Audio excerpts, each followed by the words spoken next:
what's going on internationally. How do we get to the place where, Putin decides he's going to just invade Russia? Nothing like this has happened since World War II. The Ukraine conflict has plunged the world into a geopolitical crisis. But this is not, as the writer Patrick Lawrence points out, the only crisis. The war in Ukraine has exacerbated the crisis within the Western press, inflicting damage that he believes is ultimately irreparable. The press in the U.S. and most of Europe slavishly echoes the opinions of a ruling elite and oversees a public discourse that is often unhinged from the real world. It openly discredits or censors anything that counters the dominant narrative about Ukraine, however factual. For example, on August 4th, Amnesty International published a report titled Ukrainian Fighting Tactics Endanger Civilians. The report charged Ukrainian forces with putting civilians at risk by establishing bases and operating weapons systems in populated residential areas, including schools and hospitals, a violation of the laws of war. To call out Ukraine for war crimes, however well documented, saw the press and the ruling elites come down in fury on Amnesty International. The head of Amnesty International's Kyiv office resigned, calling the report, quote, a tool of Russian propaganda. In one of the many broadsides, the Royal United Services Institute in London wrote that the Amnesty report demonstrates a weak understanding of the laws of armed conflict, no understanding of military operations, and indulges in insinuations without supplying supporting evidence. It is nearly impossible to question the virtues of Ukraine's government and military. Those that do so are attacked and banned from social media. How did this happen?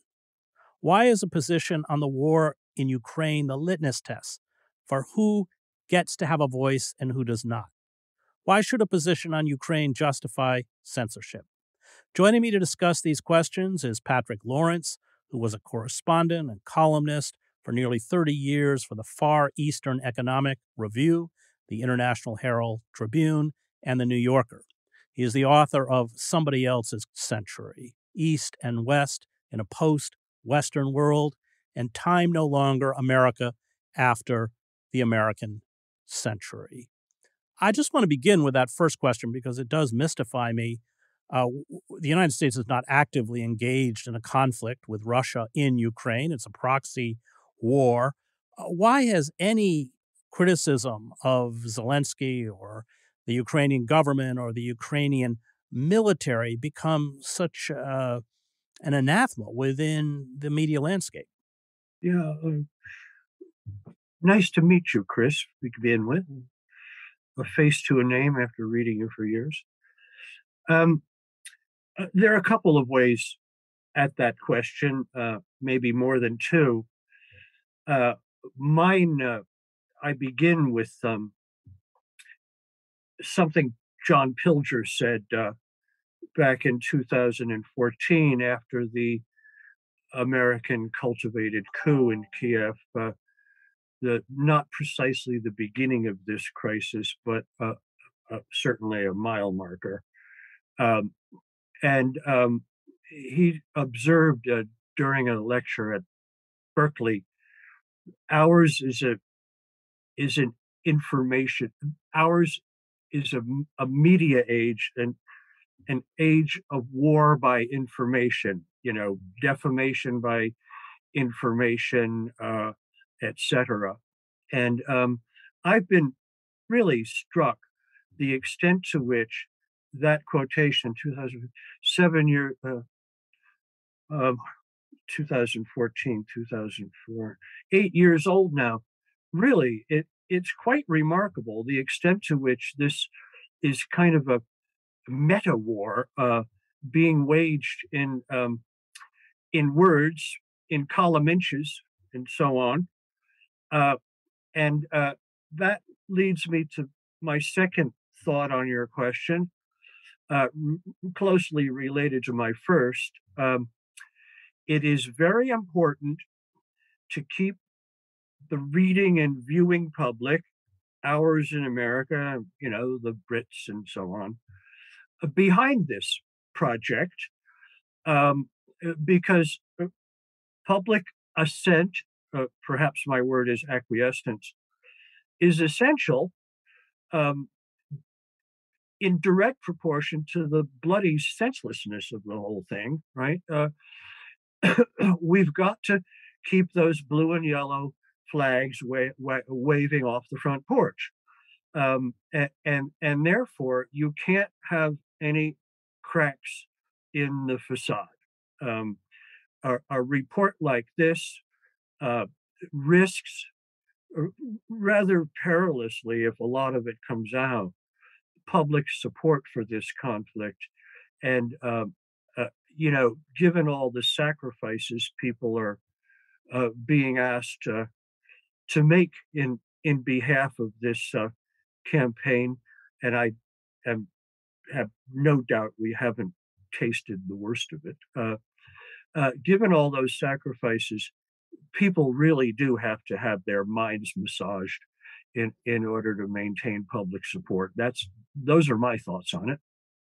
You and I have both covered conflicts, and what is apparent to those of us who have covered conflicts is that reporters in Ukraine are actually nowhere near the fighting, or if they are, they're taken out on kind of what we call dog and pony shows, where they're escorted by Ukrainian military for a few hours at a certain place, and then they retreat again. But it is certainly evident to me that daily reporting doesn't really exist, that one writes whatever they're handed, probably at the Ministry of Information, the Press Center in Kyiv. You want to know my take on that?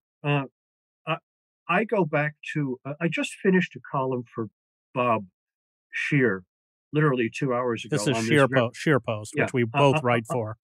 On this very topic, right? I go back to 75, April 75. Look, the Vietnamese people won the Vietnam War, but the press had a role in it.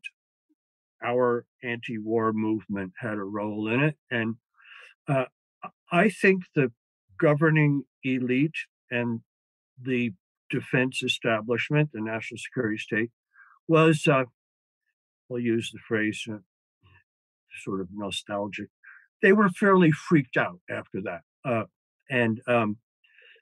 I think from that time onward, they recognized the press has got to be controlled in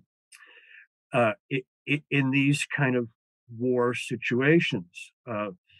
During the Vietnam War, I didn't cover it. Incidentally, I haven't covered nearly the number of conflicts you have, Chris.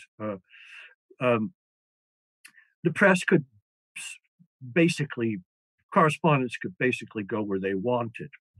That created problems. The next major conflict that the American armed services engaged was the Iraq War in 1990, and we had the phenomenon of embeddedness. I could not have disapproved of this idea more completely. Correspondents were not, so far as I understand, allowed to go anywhere they want. They were embedded with a given platoon or some other unit, and therefore they saw what they were permitted to see. And if you control what a correspondent is permitted to see, in essence, you're exerting a considerable amount of control over what that correspondent writes. So I trace the phenomenon to that period. There's another side to this, and that is the acquiescence of correspondence to this arrangement. At the time embeddedness came up, I said, all the big organizations, American Society of Newspaper Editors, what have you, should stand up and say, absolutely not. But of course they didn't. I think some of this goes to the correspondents themselves. What are they doing cooperating in this way? right? In one of the pieces you may have in your hands, I suggested there are a couple of ways around this. Refuse to participate. Participate and do a runner. Uh, it, elude your minders, or quit. Right. At the very least, correspondents such as Carlotta Gall should announce in their column, in their pieces, I was on a guided tour, or whatever phrase one may wish to use, but they don't say that. And there's a fourth alternative, and that's why I included Eva Bartlett. Uh, you and I are participating in that fourth alternative as we speak, Chris, and that is independent media. And for my money, the dynamism in this field, not to mention the integrity, lies with independent media, outsized as these responsibilities may be at the moment to our resources. Well, you nailed it. I covered the first Gulf War for the New York Times.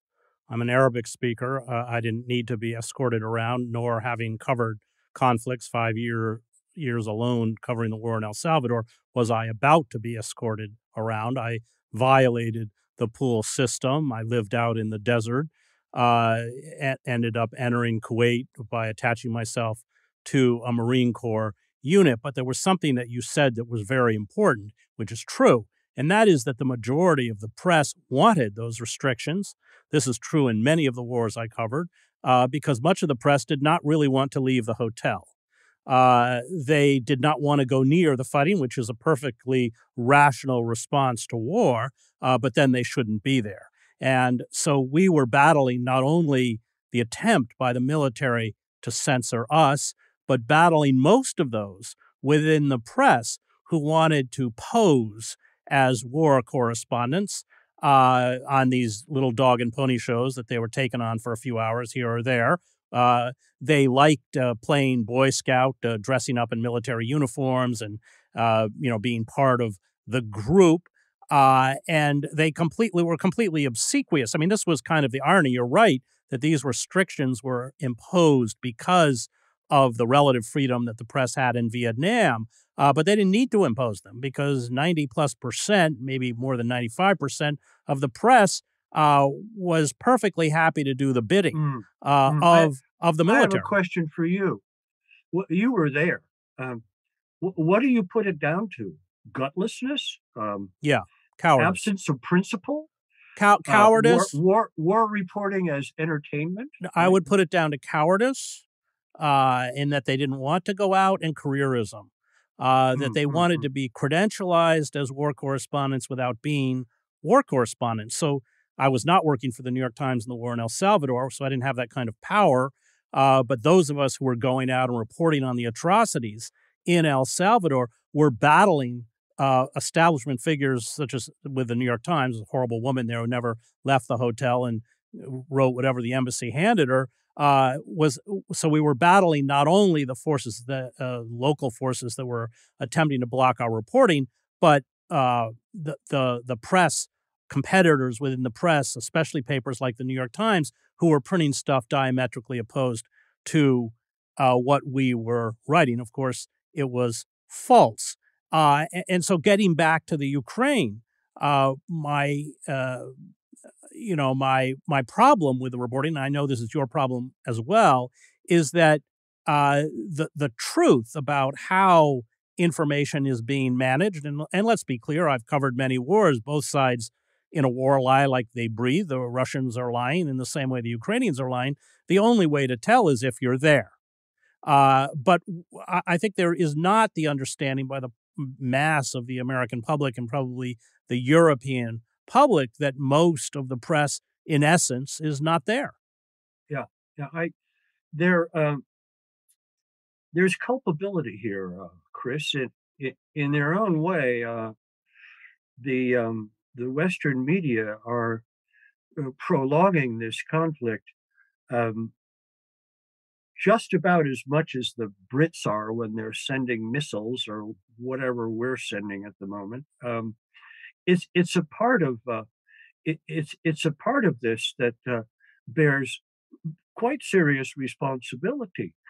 Um, and I don't know what people like. I'm okay for naming names, right?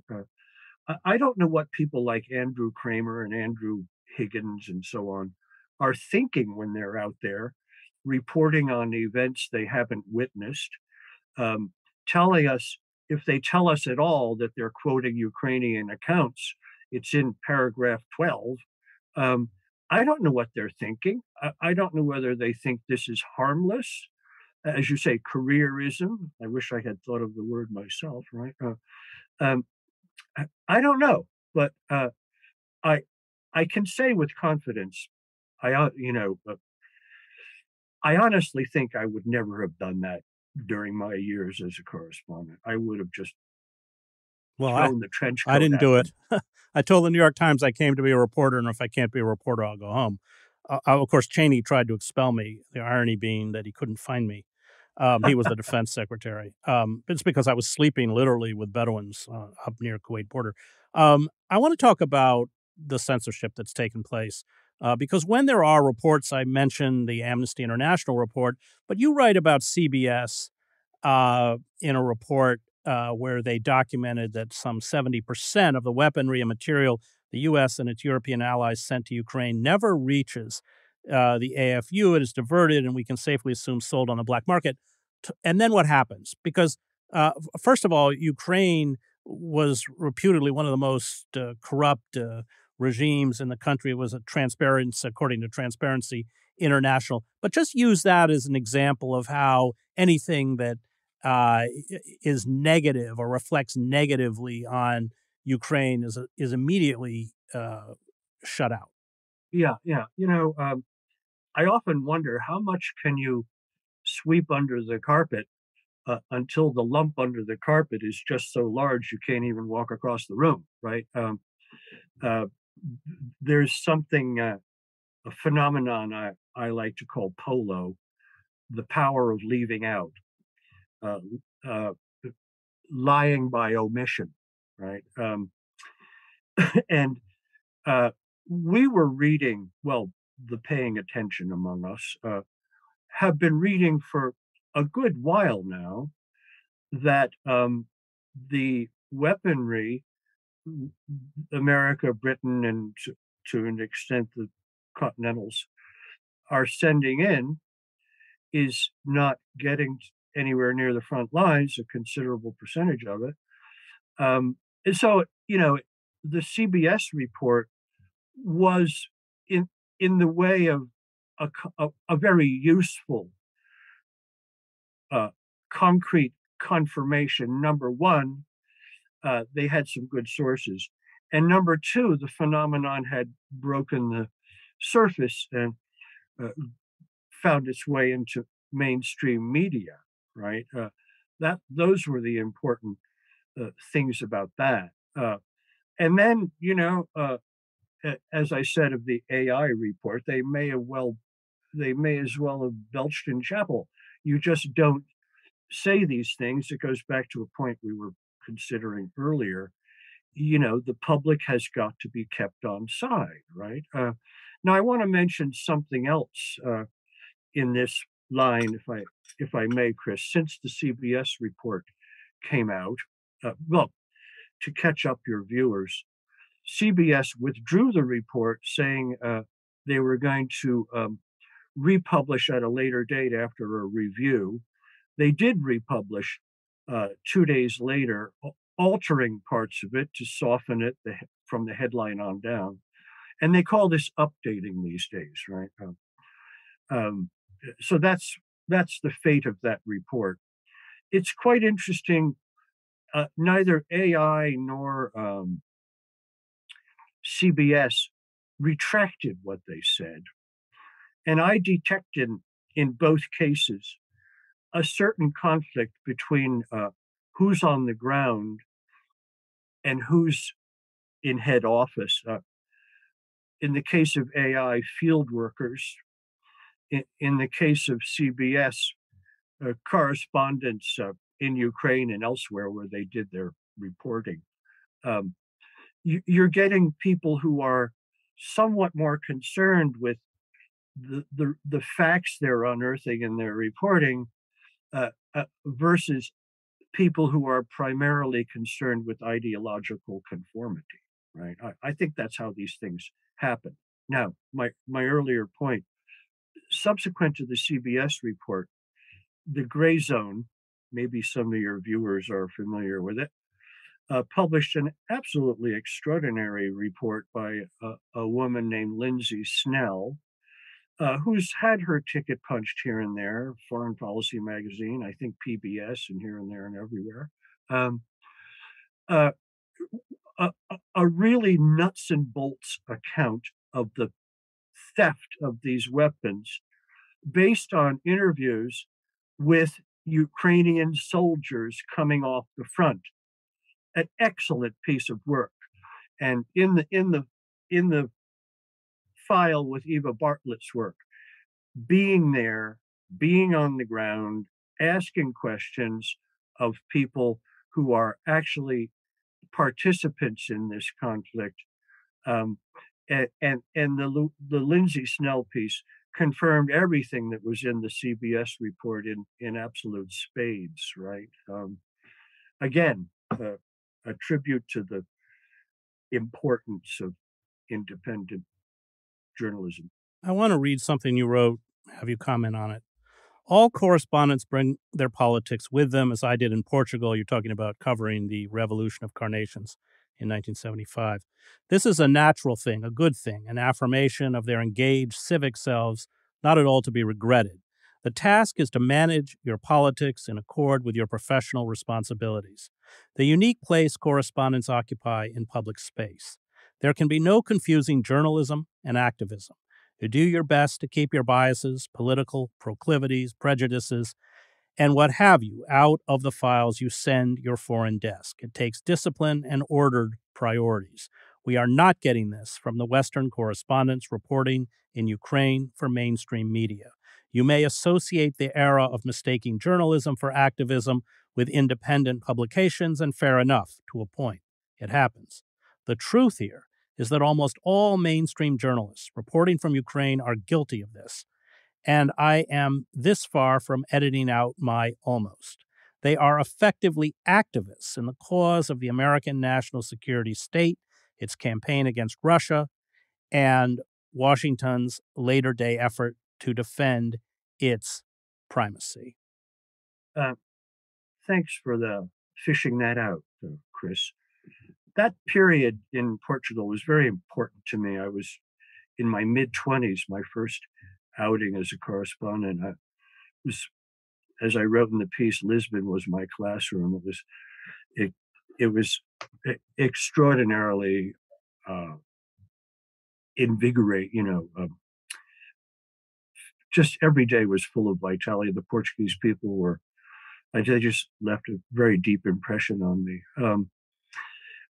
And I was writing for a small weekly magazine newspaper published off Union Square in Manhattan. Okay. And so the question was, I wanted to go to one of the core questions facing journalists. And it's typically a question assigned to independent practitioners, such as I was then. And that is, are you a journalist or are you an activist, right? You can't, the mythology, the fallacy is, you can't have politics and be a correspondent, right? That's activism. As a phrase in that passage suggests, that's a problem. There's no question of that, right? In the anti-war press during that time, there were plenty of people performing as journalists, but they were really activists, right? And it's a question I think every journalist needs to sort out. And I came to realize while I was in Lisbon and wandering around that wonderful country, Yeah, well, I have my politics, right? But wait a minute. So does Marvin Howe, the Times correspondent there. So do all the others with the dailies, the wires, and so forth, right? That's not the issue. There's no such thing as a correspondent without politics.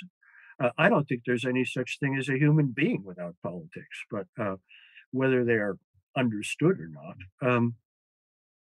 To have no politics is to have politics, basically. It's what you do with them. And I came to realize then that journalists occupy a very, very special place in society. They are in it, but not entirely of it.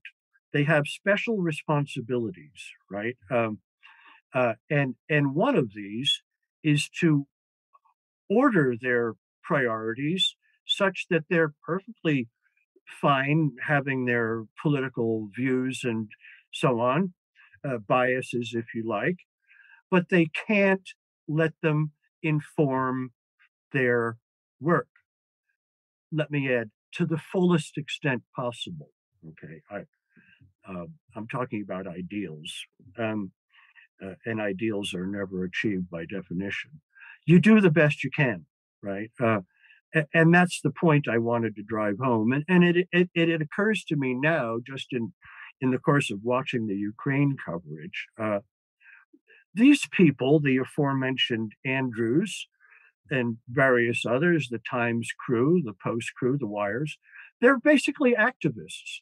They're committing the error that is commonly assigned to independent practitioners such as Eva Bartlett. They're activists, right? Posing as professionals. That's what they are in net terms, right? And that's the point I wanted to drive home. It's a question every journalist has to face, no matter who you're with, what your pay grade, however fancy your title. You have to resolve that question, right? I would say my own experience is that a lot of them don't even have enough political cohesion to be activists. They're just craven careerists. They understand Yeah. what is good for their career and what is not. I had been the Middle East bureau chief for the New York Times. I was very outspoken about the calls to invade Iraq. That was a career killer. There was no daylight between myself and most of the other reporters who had covered the Middle East. They were just more astute than I was about protecting their career because they understood that standing up and speaking about it was, as it turned out to be, very detrimental if you wanted to further your career. So I think these people understand that feeding the dominant narrative is very good for them, and that's Can why I they do it. interject here, Chris? Can I interject? You make an excellent point, and my response is this: a little paradox here. If you are passively an activist, i.e., as you put it, absorbed in your career, and you don't even understand what you're doing, um, that doesn't mean you're not an activist. Passively an activist. I hope your listeners can grasp the paradox in my meaning, and I think that's where you're going, if I understand Yeah, you no, properly, I think you're right. I think they serve the role as activists, but without even knowing it. I've been around a lot of them, and I think they're so obtuse. Most of them didn't know anything about the Middle East, frankly. Yeah, They understood which way the wind was blowing. I just want to close by talking a little bit about some of the stories that have surfaced in the Western press that you do a pretty good job of uh, debunking. I don't know how many we're going to get to, but let's talk about the Russian detention center in the Donbass that shelled, that story and what the truth turned out to be. yeah. You know, as I remarked in one of those columns, these people are in a very tough spot. They've got to write things that, at this point, they have to write things that don't make any goddamn sense, right? Um, the detention center was uh, located in, I believe, in the territory held by either the Russians or as part of the Donetsk People's Republic, um, and it was shelled uh, all of a sudden. I think 50 odd casualties, many more wounded. Um, and the Russians had been running it for some time, most of the war. Uh, so just before, well, I'll get to that in a sec. Why would the Russians shell their own detention camp, POW camp? It makes absolutely no sense whatsoever. Now, why would the armed forces of Ukraine, AFU, why would they do it? Well, it transpired that just prior to the shelling, the Russian side had begun releasing videos of their interrogations of some of these prisoners who were recounting orders they had received to brutalize any Russians they had managed to capture. And there is video of Ukrainian soldiers, these neo-Nazi Azov people, shooting Russian soldiers in the legs, captive Russian soldiers in the legs. So these and other such things. So the Russians had begun to release these videos. They raised the question of war crimes problems for the commanders, and that's when the shelling started. As I say, the Times people, not that I have a great deal of sympathy for them, but they were really in a tough spot. They had to try to sell it that the Russian forces were shelling their own POW camp. Senseless. And the little caker here is Carlotta Gall's reference to this detention center as a penal colony. I mean, really, how debased are we going to take the English language, right? I just want to close quickly about the nuclear plant because, again, that the issue of the shelling, which is kind of self-evident unless you're reading most of the reports about it. Yeah. Look, the Russians captured that plant in late February, I believe, sometime late February. By early March, they were guarding it. That is what they are doing there. They are guarding it. Okay.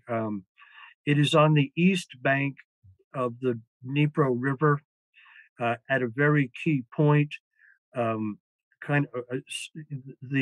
Ukrainian-held city on the west bank is vulnerable. And all of a sudden, we realize we are asked to believe that the Russians have begun shelling the nuclear plant they have been guarding since March. And the coverage became so impossibly contradictory at this point. One day, a couple of weeks ago, Andrew Kramer reported that the Russians were sheltering in the plant. And the next day, and the two Andrews, Higgins and Kramer, reported that the Russians were shelling the plant. Well, wait a minute, Andrew. They're shelling the plant they're sheltering in. Do you see where I mean? It's a train wreck, Chris. And that's what they have to report if they want to stay with the paper. And my reasoning on this is they're getting all of this from Ukrainian officials. I don't get the impression the Ukrainian propaganda operation is all that coordinated at ground level. So on Monday, they get an account from some field commander that the Russians are sheltering in the plant. And on Tuesday, they speak to somebody else, and the Russians are shelling the plant. And since their only sources of information are the Ukrainians, they go into print with both. I thought of all the examples of nonsensical reporting we've had over the months. I think this is right up there with the worst. I'm just going to close, as you point out, Eva Bartlett, this is the Canadian correspondent, has reported that the Ukrainians are using so-called butterfly mines. These are lethal mines that are littered over civilian areas. And then just finally, because you have dared to challenge this narrative, you have been censored, removed from Twitter. I want to thank the Real News Network, its production team, Cameron Granadino, Adam Coley, Dwayne Gladden, and Kayla Rivera. You can find me at chrishedges.substack.com.